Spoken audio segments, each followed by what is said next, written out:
নমস্কার বন্ধুরা, মালয়েশিয়ায় বাঙালিয়ানার আরও একটি নতুন রেসিপিতে সকলকে স্বাগত। আজ আমি এসেছি দারুণ মুখরোচক এবং সম্পূর্ণ নিরামিষ একটি বেগুনের রেসিপি নিয়ে। একঘেয়ে বেগুনের রেসিপি খেয়ে যদি বোর হয়ে যান, তবে এই রেসিপিটা চট জলদি বানিয়ে নিতে পারেন। আশা করছি আজকের রেসিপিটি সকলের ভালো লাগবে। যদি ভালো লেগে থাকে লাইক, শেয়ার, কমেন্টস এবং নতুন বন্ধুরা চ্যানেলটিকে সাবস্ক্রাইব করে আমার প্লিজ পাশে থাকবেন। এই বেগুনের রেসিপিটা বানানোর জন্য আমি একটা বড় বেগুনকে নিয়েছি। এবার সেটাকে মাঝখান থেকে টুকরো করে ঠিক এই রকম বড় বড় টুকরো করে বেগুনটাকে কেটে নিতে হবে।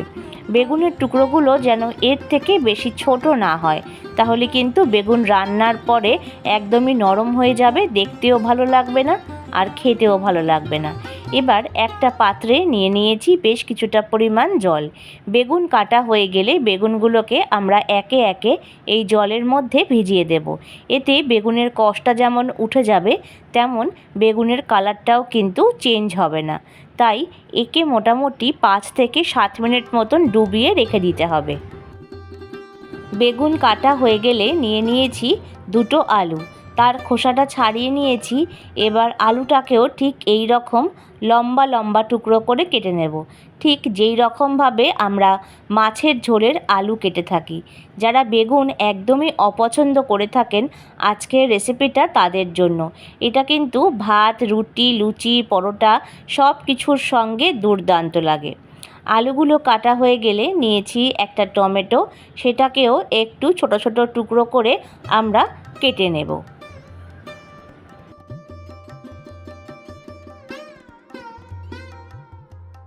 চাইলে এখানে টমেটোর পেস্টও ব্যবহার করা যেতে পারে, তবে এইভাবে টমেটোগুলো কেটে নিলে খেতে কিন্তু ভীষণ ভালো লাগে।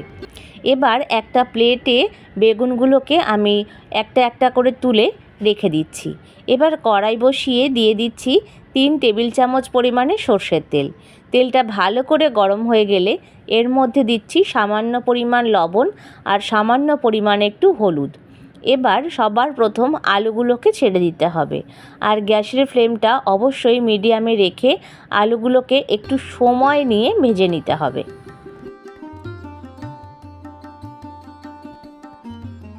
মোটামুটি এক পিঠ হয়ে যাওয়ার পরে আরও এক পিঠ আমি খুন্তির সাহায্যে উল্টে পাল্টে নিচ্ছি। যত সময় নিয়ে আলুটাকে আমরা ভেজে নেব, তত ভালোভাবে কিন্তু আলুটা সেদ্ধ হবে। দেখুন, আলুটা বেশ সুন্দর লালচে রং ধরে গেছে। এখন আমি আলুটাকে একে একে তুলে নিচ্ছি। আলুটা তুলে নেওয়া হয়ে গেলে এবার যেই তেল ছিল তাতেই বেগুনগুলোকে দিয়ে দিচ্ছি। এবার বেগুনটা দেওয়া হয়ে গেলে উল্টে পাল্টে বেগুনটাকে নাড়াচাড়া করে ভেজে নেব। একটু সময় নিয়ে গ্যাসের ফ্লেমটাকে বাড়িয়ে বেগুনটা ভেজে নিতে হবে, কারণ গ্যাসের ফ্লেম যদি কমানো থাকে বেগুন থেকে জল বেরোতে শুরু করবে, তখন বেগুনটা নরম হয়ে যাবে আর তরকারি করার সময় কিন্তু খেতে একদমই ভালো লাগবে না। দেখুন, বেগুনটা বেশ সুন্দর রং হয়ে গেছে। এখন আমি বেগুনটাকে একে একে তুলে নেব।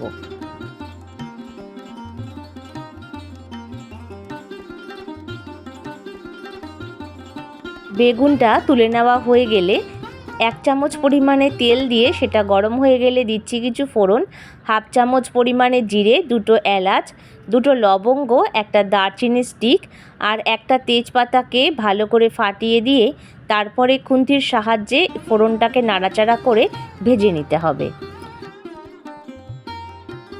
ফোড়নটা সম্পূর্ণ ভাজা হয়ে গেলে দেব 1/2 চামচ পরিমাণে আদা বাটা।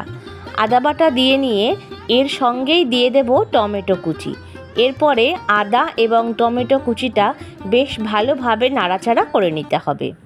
মোটামুটি 1 থেকে 2 মিনিট টমেটো এবং আদাটা ভালোভাবে নাড়াচাড়া করে নেব, এবং আদার যাতে কাঁচা গন্ধটা চলে যায় সেটা অবশ্যই খেয়াল করবেন।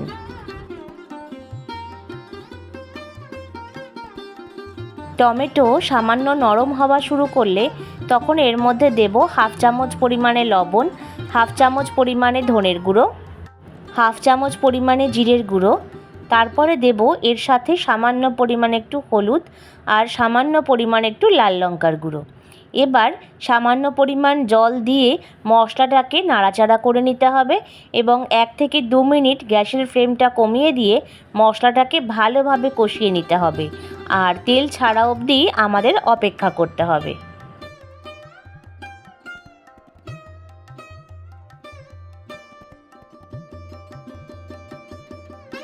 1 থেকে 2 মিনিট মশলাটাকে ভালোভাবে কষিয়ে নিয়ে এবার এর মধ্যে দিচ্ছি সামান্য পরিমাণ একটু চিনি, যাতে স্বাদটা ব্যালেন্স হয় আর খেতেও ভালো লাগে।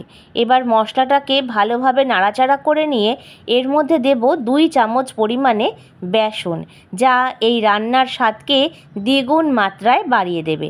বেসনটা দিয়ে নিয়ে সামান্য পরিমাণ জল দিলাম যাতে তলায় না ধরে যায়। তারপর বেসনটার সাথে এই মশলাটাকে ভালোভাবে নাড়াচাড়া করে মিলিয়ে মিশিয়ে নেব। এটা কিন্তু খেতে অসাধারণ লাগে। একবার রুটি বা লুচি পরোটার সঙ্গে এটা খেয়ে দেখবেন। বেসনটাও সম্পূর্ণ ভাজা হয়ে গেছে, তখন এর মধ্যে দিয়ে দেব এই আলুগুলো দিয়ে নিয়ে আলুর সাথে মশলাটাকে ভালোভাবে নাড়াচাড়া করে কষিয়ে নেব। বেসন দেওয়ার জন্য কিন্তু কড়াইয়ের থেকে এটা ছেড়ে আসবে, তখন সামান্য পরিমাণ জল দিয়ে দিয়ে মশলাটাকে আলুর সাথে ভালোভাবে নাড়াচাড়া করে মিলিয়ে মিশিয়ে নেব। আলুটা সেদ্ধ হওয়ার জন্য একটা ঢাকনা দিয়ে ঢেকে দেব 2 থেকে 3 মিনিটের জন্য। 3 মিনিট পরে ফিরে আসলাম। দেখুন জল কিন্তু বেশ অনেকটা পরিমাণ শুকিয়ে গেছে আর আলুটাও যেমন গোটা গোটা আছে তেমন সেদ্ধও হয়েছে। খুন্তির সাহায্যে একবার ভালোভাবে নাড়িয়ে চাড়িয়ে নিলাম। তারপর আগের থেকে ভেজে রাখা বেগুনগুলোকে এখন আমি দিয়ে দিচ্ছি। রেসিপিটা একটু মাখো মাখো হলেই খেতে বেশি ভালো লাগে। আপনারা যদি এর থেকে বেশি গ্রেভি রাখতে চান অবশ্যই জলের পরিমাণটা বাড়িয়ে নিতে পারেন। বেগুনটা দিয়ে নিয়ে ভালোভাবে নাড়াচাড়া করে নেব যাতে আলুর সাথে বেগুনগুলো সুন্দরভাবে মিলেমিশে যায় এবং মশলার সাথে বেগুনটা ভালোভাবে মিশে যায়। এই রেসিপিটা সামান্য টক, সামান্য ঝাল এবং সামান্য মিষ্টি স্বাদের হয়, খেতে অসম্ভব ভালো লাগে। এবারে দিয়ে দেব সামান্য পরিমাণ একটু ধনে পাতা কুচি, যা এই রান্নার টেস্টকে দ্বিগুণ মাত্রায় বাড়িয়ে দেবে।